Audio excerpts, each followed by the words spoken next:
everybody, it's Crystal, and Google says that the Google Pixels have the best smartphone cameras ever. I have the Google Pixel XL right here, and I'm going to test it out and see if it's true with all of the main flagships out right now, starting with the iPhone 7 Plus. And if you're wondering why my phones look like this, I have some D-brand skins on them, so if you want one for your phone, if you're interested, got that link in the description for you. Let's get to it. So let's start with the biggest reason Google claims the Pixel's camera is the best, its dynamic range capabilities, and this is probably my favorite thing about the camera. Throughout this comparison, you'll usually notice an overall darker image on the Pixel, but nothing will ever be overexposed, which allows backgrounds like the skies to come through. And that's very important because while you can always change color temperature, colors, and contrast in an editing program, there is no amount of editing that can fix overexposed areas. I am better exposed in the iPhone shot, however, and I am the main subject here, so that's what's important. But overall, the Pixel doesn't leave out any details anywhere in the image, subject or background. It's a bit more vibrant too, with more contrast, which makes it a little less realistic than the iPhones, but I do actually like it. The iPhone is also a little more cropped than the Pixel's more wide-angle lens. But what do you guys think? Tell me in the comments below, because this is all up to preference, and in my opinion, I like the more eye-catching image on the Pixel here. Here's another look at the great dynamic range capabilities of the Pixel. And like I said, the iPhones looks much more natural, where the Pixel almost looks like it's been photoshopped and stylized. But still, what's important is that the Pixel was able to capture all the details and colors of the sunset without making me just a black silhouette. And that's thanks to its HDR Plus mode, which not only takes different shots quickly of different exposures and pieces them together like the iPhone, but afterwards it has a ton of post-processing that takes about 3 seconds to render, where it boosts the colors, contrast, denoises, and helps overexposed areas even more. And when it comes to dynamic range, the Pixel wins almost all the time. Once again, you'll notice a really nice realistic image on the iPhone 7, while the Pixel looks a little less realistic by adding a big boost in vibrancy and also contrast. Now, some people might say that's what makes a camera good, is how realistic photos look. And others say what makes a camera good is how pleasing photos look to the eye. And this kind of all comes down to what you be using the photos for, so everyone's is different. But overall, I love the colors of the Pixel here. Now, if we use the iPhone 7 Plus, we can say that both phones have a lens blur effect. If you step back with the iPhone 7 Plus, zoom in with the second telephoto lens, and then switch to portrait mode, it'll blur the background in real time to get some nice depth of field. And on the Pixel, you need to stay where you're at and switch to lens blur mode, where you then click the shutter and slowly move the phone up, and the effect is applied on top of the photo. So it's a bit more of a process there, and they're both far from perfect. They do create a lot of errors, but that telephoto lens on the iPhone 7 really helps make the background appear to have bokeh more naturally. But it is called portrait mode on the iPhone, which means it's supposed to work with faces better since it uses facial recognition. But still, whether I'm looking straight into the camera or the lens, it has some trouble, especially with hair. So I think the Pixel does a better job at properly blurring the background and usually captures more detail, but it's kind of a hassle and you don't get that close-up background effect. Most of the time, the iPhone creates these lens blur shots better. In this shot, both images look pretty good, but the foreground in the iPhone 7's picture is pretty dark compared to the Pixel. The basket and shallots are bright enough to see, but below, where the cloth meets the table, it's so dark that they disappear. And the iPhone 7 also has a bit more noise than the Pixel. The Pixel is a clear winner. When you find an area that has the same lighting all throughout, like right here, where the Pixel's great dynamic range capabilities isn't much of a factor, the iPhone 7 finally puts up a good fight. I mean, both pictures are almost identical. The iPhone does have a more soft, less contrasty image than the Pixel though, but that doesn't really hurt the image here. I mean, once again, it looks very natural and realistic, and the Pixel definitely has more contrast, which looks great, but it does lose some information in the shadows. Now, there's a very small boost in colors with the Pixel, which I do like, but they're just so close that there's really no clear winner here.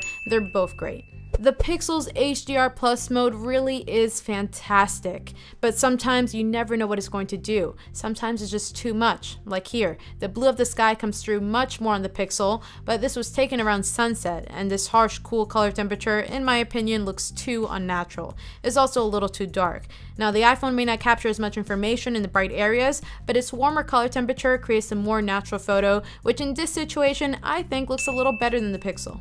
Okay, so moving into low light, this is where HDR Plus really shines. Right off the bat, you can see the huge differences in vibrancy. The pixel is much more colorful. And if we zoom in, you'll see that the edges of the objects are much more defined with the pixel, another HDR Plus feature. In fact, if we really zoom in, you can see some little errors in the post-processing. It doesn't look that great from this close up, but from far away, it looks fantastic. It makes the leaves pop out much more than the iPhone 7's more airbrushed look.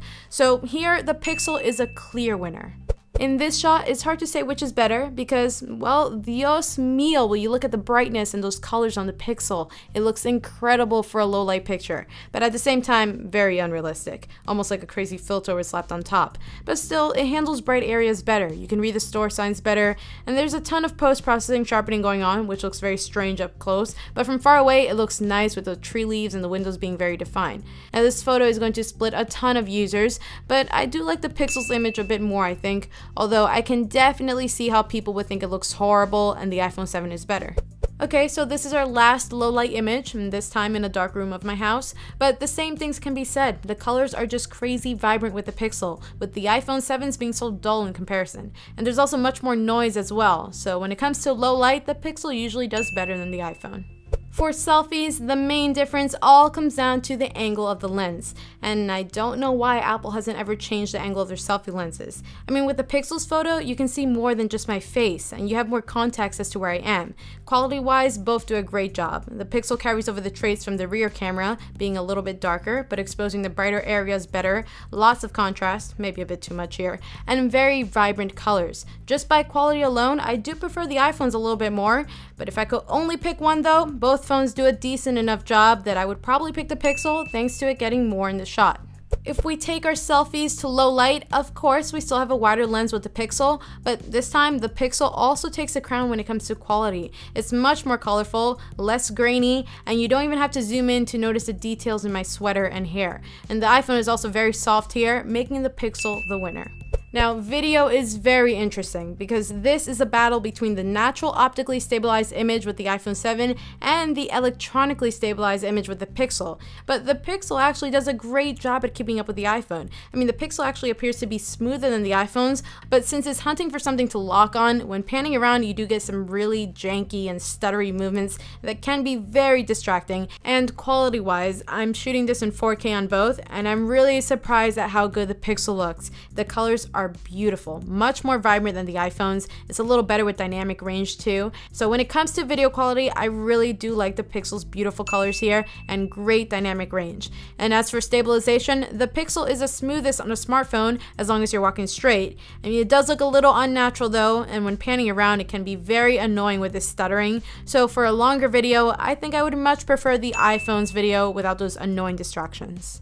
Like all camera comparisons, it always comes down to preference. But there is no doubt that the Google Pixels handle dynamic range so much better than the iPhone. And I know that may seem unrealistic or unnatural sometimes, but I happen to like it. But I want to know what you guys think, so let me know in the comments below which camera did a better job in your opinion. Thanks for watching, guys, and don't forget to subscribe and stay tuned for all the other camera comparisons coming out with the Google Pixel and Pixel XL, and also the review coming soon, so stay tuned for that, and I'll see you guys later.